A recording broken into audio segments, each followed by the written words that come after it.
Guys, in today's video, we're going to be looking at TGS looking over Mavuika and kind of looking at his thoughts and seeing what he thinks and what he's been saying about Mavuika, because there's been a lot of just things going on about Mavuika being a DPS, people wanting her to be a support, yada, yada, yada. It could go on and on. So because we're not really theory crafters here at Gotcha Interact, we kind of just cover things more in a broader sense and look at banners and whatnot. We kind of just thought we would look at another creator talk in depth about an upcoming character, and a very hype upcoming character, an Archon for that matter, and just kind of see what he says and then give our kind of opinion on that and just kind of have some cool, interesting discussion. Because I watched TGS off and on a little bit and he has a lot of cool stuff. I would definitely check out his channel if you haven't already. He provides a lot of really top tier information for just upcoming characters and like how to build characters, stuff like that. So do check him out. But getting right into the video, let's go ahead and just get his video rolling and see what he has to say about this. Guys, Mavuika's kit is finally out. The Pyro Archon is finally here. In this video, we'll explain to you what she does in detail and also how strong she's looking right now. Let's go. So, first of all, Mavuika isn't quite what most people were expecting, I will say. I think this was the major issue, I think, for Mavuika. Yeah. Compete with either Ling or Bennett, or even both, honestly, because the Pyro niche is rather undeveloped for that role. Meanwhile, she's, in short, a Pyro main DPS whose majority of her kit has on-field functionality. Bennett is the Pyro but she also Archon. has some off-field damage abilities that potentially make her kind of flexible. Her archetype, as a result, is similar to Raiden's, so a character that has one ability that functions off-field and one that requires her to be on-field. As I just implied, out of the two, the on-field capabilities are definitely the more relevant part of her kit, however. Primarily, by holding her elemental skill, she can mount a motorcycle. Yes, a fucking motorcycle in Genshin Impact. Honestly, I think so many people have stuck onto that one fact about Mavuika more than anything else. But anyways, I'll keep going. Though, after what we've seen with Chaska, nothing surprises me anymore. While she's in this stance, she will enter the Night Soul Blessing state and will be able to drive her bike and deal damage to opponents by either swinging her blade or simply bumping into them with her wheels. These all count as normal, charge, and plunge attacks, so her bike attacks don't count as special moves that can trigger Yalan's coordinated hits, for example. The damage she can deal this way is pretty decent, but a big chunk of it comes from her elemental burst, actually. The burst simply makes her enter an even more powered up version of her bike stance, in which all of her attacks will deal much more damage. Now, we've talked about this mainly before. If you guys want to know a little bit more about her kit, we also go probably a little bit more in depth than the quick few minutes that he takes here. And we look at the entire kit. But from what I've seen, the charge attacks are the major thing. But I am very interested to see how characters like Yelan and Xingqiu actually work with a character like Mavuika. I definitely am too, just because you'll have the vaporized side of things, but then will there also be a melt thing you can do? And also with the new character like Sitlolly, I think there's just going to be a lot of different things you can do, not to just mention she's an Atlan character. It doesn't have to be vaporize or melt. She could just be thrown into, you know, just other Overload team as well would be interesting. Like her. Oh yeah, that would be really cool. Yeah, for sure. Especially because the charge attacks characters that do off-field application without any need for normal attacking or anything like that, it's going to be pretty solid. First unique thing about it though is that this burst doesn't use energy to activate. Yeah, you heard that right. This Mavuika can either coins refer to the gauge Nathan characters consume their elemental skill Night Soul bar, and that will give Mavuika 90 burst points. Alright, so I'm just gonna skip this because we already kinda... Which it is cool though that she is using something that's different from energy. And she's using the fighting spirit. Like, I think that's something that can be easily forgotten about, even if you've already looked at the stuff and then you're like, oh yeah, she doesn't use energy. That's kind of cool. I'm excited to see that, because I think she's the first in Genshin to be a character like that who doesn't actually have energy for their burst. It reminds me a lot. It's funny how she reminds me a lot of a mix between a character like Acheron and Raiden, two characters who are almost the opposite, basically the same side of it, you know, or the different side of the same coin for Hoyo, for the different Hoyo games. So seeing Mavuika here is almost a mix of the two. Just being Pyro though is kind of interesting. Amount depends on the stored points as well, and decays through a duration of 20 seconds. Note that this says active character, so not only Mavuika. This means that after using her burst, she can potentially switch out and provide the buff to another character, but I'll talk about it when I get to her off-field potential. The burst will last for 7 seconds in total, characters on the team consuming Night Soul points, or in a lesser way if they use normal attacks. This mechanic ties her to Nathan character 1 in order to use Night Soul points left from her elemental skill. So, just to picture things clearly, in order to use her burst, Mavuika needs at least 100 points, but she can store up to 200. She can get these points either through characters on the team consuming Night Soul points, or in a lesser way if they use normal attacks. That's going to be really cool, actually. Going back here, this is kind of like Argenti, right? How he can hold two in Yunli, also in Starro. Yeah, that's what I thought of. Yeah, I mean, we've already talked about this before, but yeah, it's still interesting to just see it over and over again, like you were saying, Rift. Also, it's nice to know that non-Natlan characters can still help. Way if they use normal attacks. This mechanic ties her to Natlan characters rather strictly, specifically Shilonen, as she can consume the entirety of her 19 Night Soul points in around 2 seconds. Secondarily, there are characters like Ororon and Kachina that, however, consume their Night Soul points much more slowly. There is a possibility that during her burst, Mavuika can keep amassing point until the duration ends, which of course would benefit these characters that generate points over time, like Ororon, but I can't tell as of right now. Anyway. I didn't think about that, actually. You always think just because you're trying to think like energy recharge, right? So you're never thinking about when the character is actually in their burst or doing their burst damage. When she actually gets to use her burst, those characters that are still creating, hits or using Night Soul points are still going to be creating that charge for the next hit. So that's actually, I don't know, that's actually a cool thing as well. I didn't even think about that as well. Must in most scenarios, as not only she's arguably the best overall support in the game, but she will also supply Mavuika with much needed Night Soul points. And we kind of know that she's going to be great. Well, as I mentioned earlier, Mavuika has her own Night Soul Blessing stance where she can consume points in through her elemental skill, and this has 80 points in total. Even assuming she can consume them all before using her burst, that will still make her shy of 20 points from the minimum 100 required, which means that in addition to that, the team would have to dish out 14 normal attacks. I guess, hypothetically, Mavuika can do that herself by using her normal attacks during her elemental skill stance, but honestly, that might stretch out the rotations too much for her teams. On top of this, even if she manages to use the burst at 100 points, she will still be missing out on a lot of damage compared to if she were to get more points, of course. Basically, even in a scenario where a Nathan teammate isn't strictly required 100 points, she will still be missing out on a lot of damage compared to if she were to get more points, of course. Basically, even in a scenario where a Nathan teammate isn't strictly required, it's highly incentivized. Also, I just want to point out a funny thing. During her burst, she stops consuming Night Soul points entirely, which at the moment works against her. This is a problem because her supposed base is not set. Codex only buffs crit rate for 6 seconds after consumption of Night Soul. Mavuika's burst duration is of 7 seconds plus 2 seconds of cast animation time, which means she won't consume Night Soul for 9 seconds in total, meaning Codex won't buff her for the entirety of her uptime. Personally, I believe this will get fixed, because it would be pretty dumb for her not to synergize with her signature set, but I guess we'll see. For now, I simply calculated a common... I actually didn't even think about that, because I know that she got that extra buff, but I always just figured that you would just have to make do without the extra 3 seconds, I think, without the extra crit rate, which is pretty terrible if you think about it, because characters like, Neuvillette and, characters like that are decreasing their HP and are increasing it. They work with that stat. Right, and there's you don't have to worry about anything, because it's, still losing 36% crit rate, or at least 12 to 24, 36. It's a pretty big hit, never mind the 40 from this set. Vaporate's team with Shilonen, assuming she has standard internal cooldown on all of her attacks. I assume that charge attack spam combo because it seems her highest damage option to me so far. Shilonen on this team is really important because thanks to her short cooldown, she can use her skill twice during the setup and generate 180 points for Mavuika that way.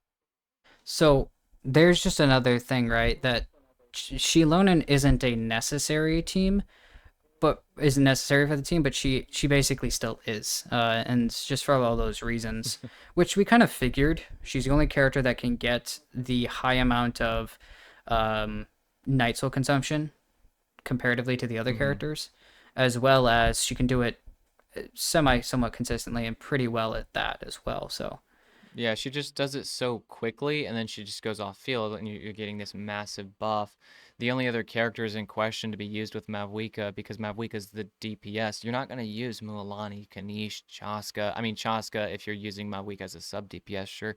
And you could say the same thing for those other characters. But in the context of Mavuika being the main damage dealer, the on-fielder of the team, you're not going to be using those other DPS characters. It comes down to a Natlin off-fielder, which is going to be Shilonen. And if it's not Shilonen, you have Kachina. There is Auron if you're doing an overload. And so there's a few options, but it's pretty limited if we're being honest, to where Shilonen is just not just the best, but she's way, way above the rest, and where she's like she's a far shot up into number one. So I think it's like kind of a no-brainer that if you have her, you use Shilonen with your Mavuika, because the synergy is just insane. Never mind if you look, you're using Shilonen actually twice. You're using Mavuika's E down here, and then you guys can't necessarily see that. Let me back out a little bit.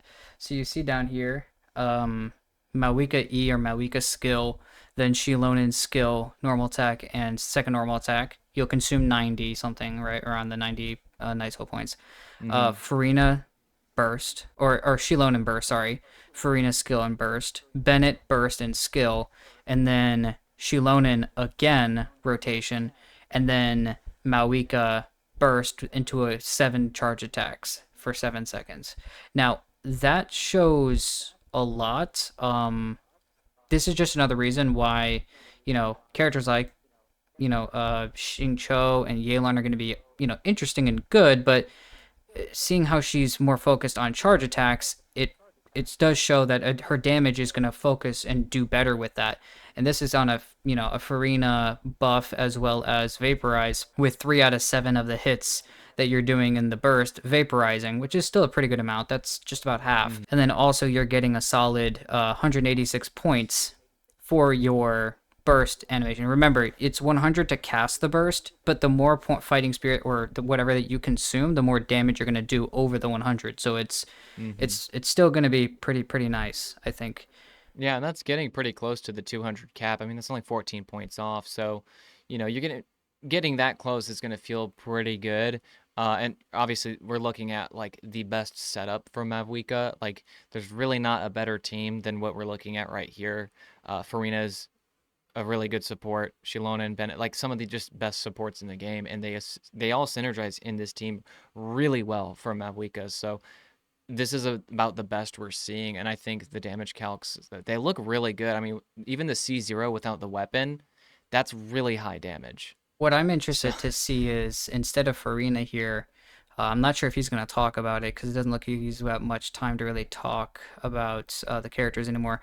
But I want to see in the future what people are going to do, especially when she releases, with the resistance shred and the elemental damage bonus that you could possibly get with Sitlali as well. Now, the elemental damage bonus is going to have to come from the 4-piece set, which you're already getting from Shilonen here, so it might be different. But that resistance shred as well as maybe melt might be better for Mavuika. I guess I'm interested to see maybe what that could actually do. The question would be like, which of these 3 supports we're looking at here would you substitute? You'd like have to kind of figure out, well, which one would be the least for giving a just buff to Mavuika. And I feel like it's so hard to do that because all of them are giving so much value. I mean, Bennett's even a lot of value still too, just because not just his own attack buff, but he's providing the pyro resonance, and so that's a lot on top of that as well. And Farina is Farina, Shilonen. Like, it's really difficult. I would think you would actually substitute Farina to take Hydra out of the equation. You so have it's to just pure melt, right? And that way you even keep Farina for your other team, because Farina can be used in so many other teams.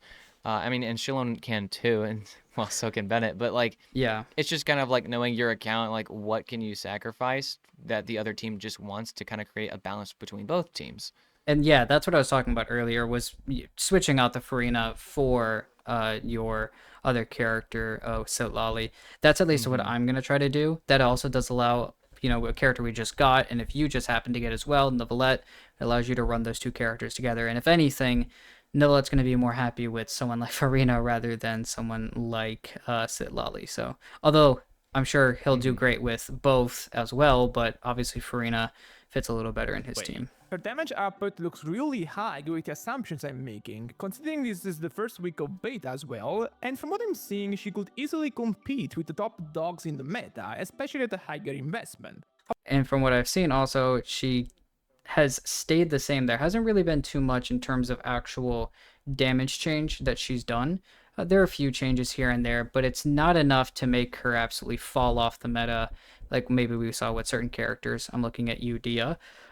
Stuff like that. So we're still seeing her However, being a if you pretty ask good me, DPS. It's definitely too early to draw conclusions or comparisons as of right now. Now let's talk about her field roles, but first let me remind you that if you enjoy my content, because after all, we all want to kick out Ling from our team. The elemental skill I mentioned before, which can make her mount her least he's being bike, honest. also has a secondary version which simply makes her Right. initiate a damage over time effect, which will deal pyro damage on an AoE scale every 2 seconds and apply pyro every time. This is pretty simple, just a pyro attack every 2 seconds with no need of it being triggered by any type of on-field attack. Compared to Ling, who can apply Pyro every second through Pyronado and additionally through Goba as well, this is not that impressive however, and could give her issues at enabling some of the more demanding teams from an elemental reaction standpoint, like Nuvolette Vaporize or Kinich Burn Vape. The second part of the equation here is her elemental burst. As I mentioned before, her burst activates a damage bonus effect that should benefit any active character for a duration of 20 seconds. This means that technically she can use her burst, deal initial damage, and then swap out right after to buff some other character. All things considered, she looks pretty decent as an on-field character. Her application is enough for her to be an enabler for Molan in some Kinich teams for example, without having the same crazy energy requirements Link has on these teams. She can also use the scroll set on Kinich teams specifically, which is great since they were missing a good scroll holder. She's also a decent addition to Burgeon teams, as her skill will hit regularly every 2 seconds. Pretty sure you're happy about that as well. I am, and I So- think for me personally, this alone is what's gonna set Mavuika above Xiangling for me. And look, I love Xiangling. I'm one of those people who stands by Xiangling, one of the best 4-stars in the game. I'm that person, okay?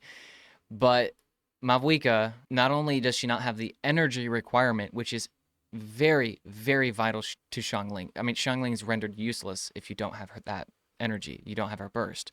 Mavuika doesn't even have to worry about that. So that's number one. And even that by itself is super competitive to already make me like Mavuika more in terms of how good she is at the role. It only makes sense too. I mean, she is a 5-star. That's just how it's going to be. On top of that, though, she's an Atlan character. And so being paired with Kanish and Mulan, where there's already a lot of synergy, and it's almost like we're trying to find what can't she help with Kanish and Mulan. There's really not anything that she can't already, she can't do that Xiangling already is helping for those characters. Mavuika is going to completely satisfy the role for Xiangling there. And on top of it, being an Atlan character, help with the Night Soul burst mechanics and stuff like that. I think she's just going to be a little bit better. And I think that's just something we'll have to see for ourselves. The whole kind of dispute right now on is Mavuika better off field or Xiangling better off field. It just kind of, for me, depends on the team. As far as damage goes, I think it's going to be very, very competitive. And if not, Xiangling might outdo her. Might. Once again, we'll just have to see.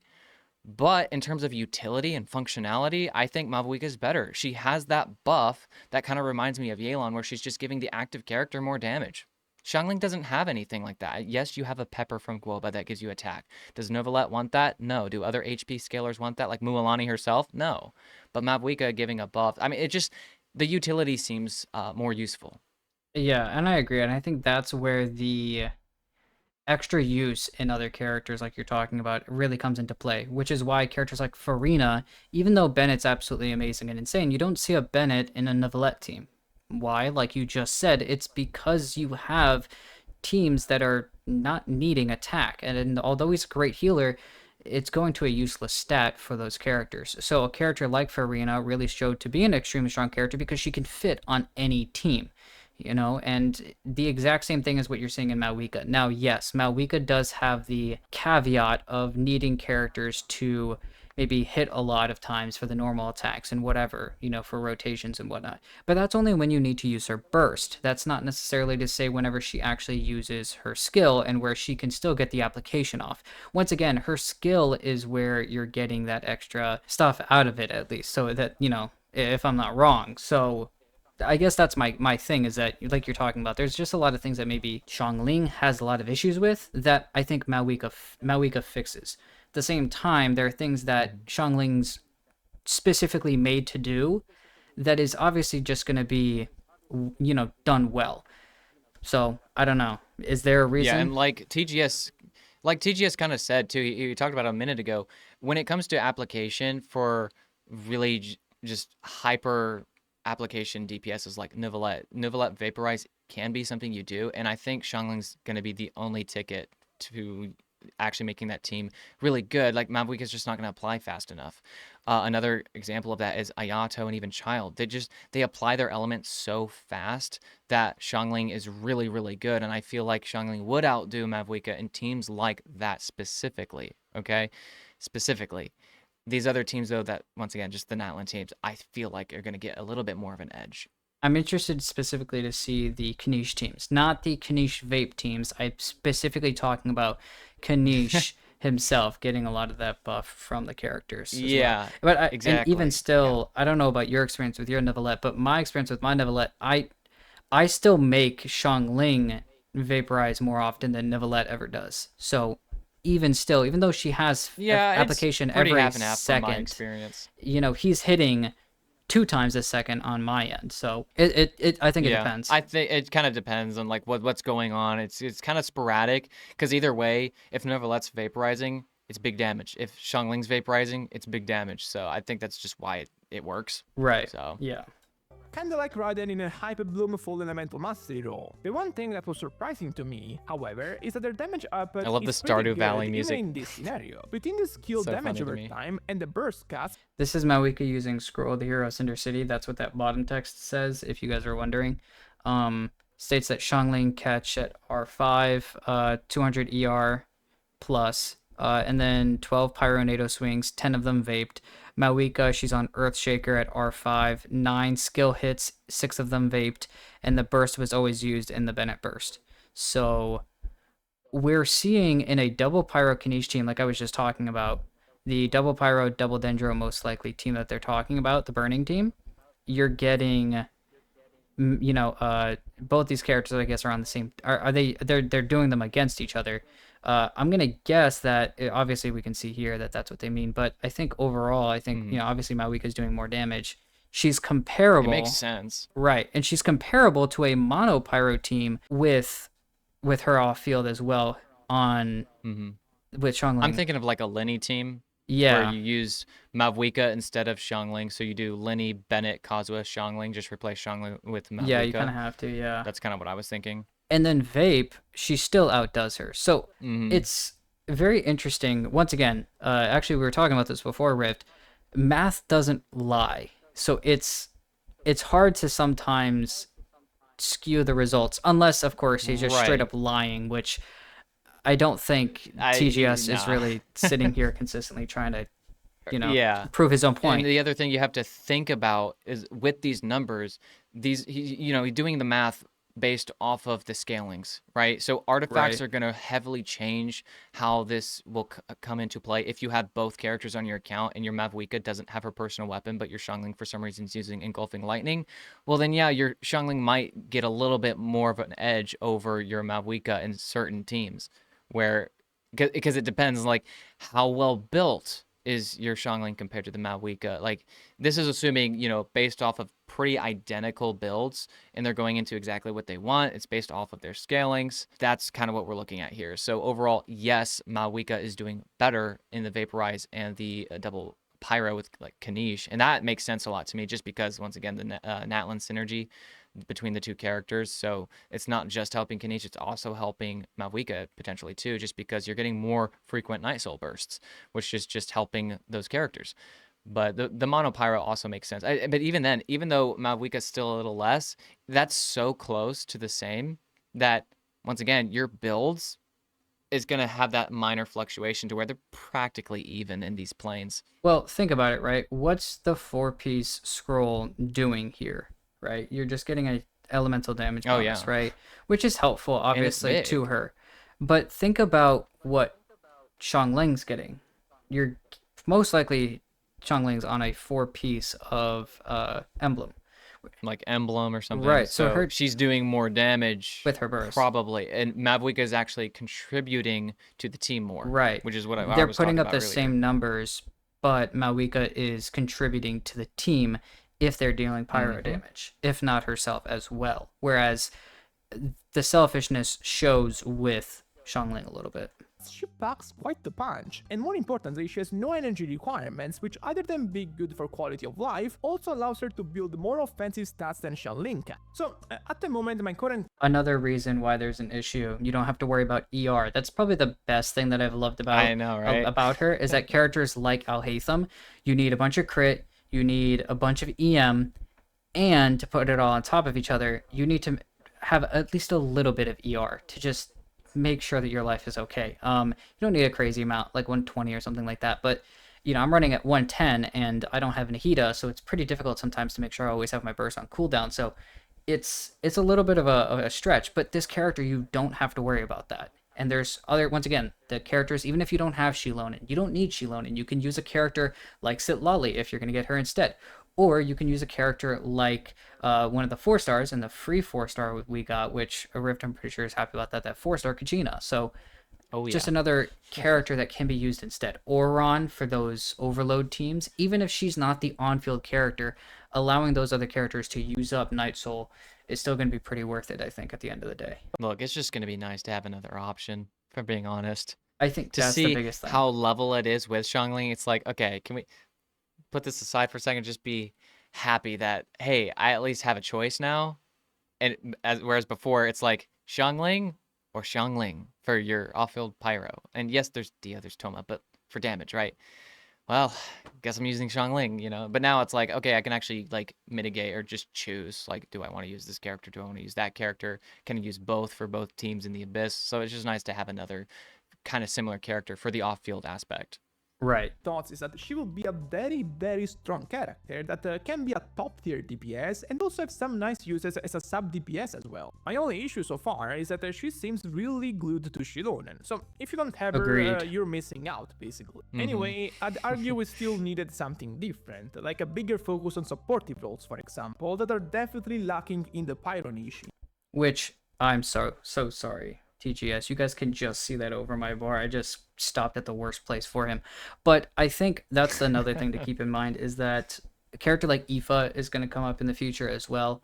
Or Ikfa or whatever his name is. Aoife, the pyro character, 4-star. Yeah, that's right, yeah. Hopefully he'll be another Bennett that we can have of some sort, maybe a shielder instead of an actual good shielder. No offense to Toma and Xinyan, but an actual good shielder who is maybe more of a focused support, especially as a Natlan character, could be the future quote-unquote Bennett, if you will, to maybe get that resonance, as well as instead of Bennett being a healer and an attack buffer, maybe you can give up the attack buff and maybe just having a character that blows through Night Soul like Aoife, hopefully. Yeah, that could be I think that would actually be a better character to have, someone who can blow through Night Soul than someone who just gives a bunch of attack. As much as the attack stat is amazing, stats are always good, extremely good at that, I think it might be interesting at the very least. I'll throw my little bit of tidbit information there, but I definitely agree. I think the nicher you make a character, especially at this point where we have so many characters, the nicher you make a character, yes, the more, you know, tied down they are to one thing, but it also just makes it interesting, right? It's just like fun. I think the fun factor is something to consider there. Now, for new players, it can be a little bit annoying because you don't have as much flexibility, but there still are many characters in the roster of the game that are flexible, and they can still make flexible characters. I mean, like Shilonin herself, Farina. So a lot of the goated supports, they can just be used all over the place, and that's what makes them so good. So that would be interesting, kind of like a Dark Layla, basically just Pyro version of Layla, where it's like a dedicated shielder for the Pyro element. That's actually really good shield. So that would be kind of interesting, and I would totally have to agree with you on that. In terms of diversity, we got a lot of Pyro main DPSs already, so we really didn't need another one, but I guess, in a way, it's cool for an Archon to be a main DPS for a change. And I'm done for today. Thank goodness he agrees with me on that one. I think the biggest thing I have with my weekend, I'll at least be done after this, is that I think overall, with her being a DPS, I think it's better for her to be a DPS. It makes sense. She's the epitome of the element that she's the Archon of, right? And we think of, what do we tie Pyro to usually? Attack. For me, it would make legitimately no sense if the Archon of Pyro / attack wasn't a main damage dealer, and especially through what we on the front lines, right? And never mind what we saw. And people are like, oh, well, she can still do damage, but from off field. Why couldn't she be a Xiangling 2.0? Well, we're already kind of seeing that she can, but also if you looked at her in the story, it just once again proved that point a little bit more. But I think overall, Mavuika is going to be probably an extremely strong DPS, one that I think is going to put good numbers up comparatively to characters like Arlecchino, characters like Neuvillette, characters like Navia, and even characters like Alhaitham as well. I think those top tier DPSs that we're seeing, and even the other characters, I think she's actually going to have a lot of usability because of the characters that are with, that she can use her other, the other DPSs in the game right now. Like we're talking about Mavuika being used with Mualani and Kanish. I think that's going to be a very, very interesting and probably very fun for those players to use Mavuika with. Well, that's everything we've got talking about Mavuika in this video, looking at TGS's video. Once again, if you guys did like the content, please go ahead and like and subscribe, but also go ahead and check out TGS. It's always made lots of good videos. Obviously goes in depth, talks a lot about some really good things that you can kind of think about. Now, this video is about 3 weeks old. I know that he said he was going to be looking to make some videos kind of in the future, in the next week or so. I think he's on a break right now, but look forward. Please go ahead and subscribe to him. We're always kind of peeking around at other content creators, kind of thinking what their thoughts are. If you guys did like this type of content, please go ahead and let us know down in the comments that you guys did like this type of idea. We kind of want to try to throw these in every now and again, just because we want to see what other people are thinking about this type of content. We're not huge theory crafters in the first place, so to get some people that actually are more aligned with that is kind of probably going to bring us a little bit more enjoyment to kind of see what, besides what we're doing, kind of see some thoughts from some other people. So thank you guys though for watching the video, and we'll see you guys in the next one.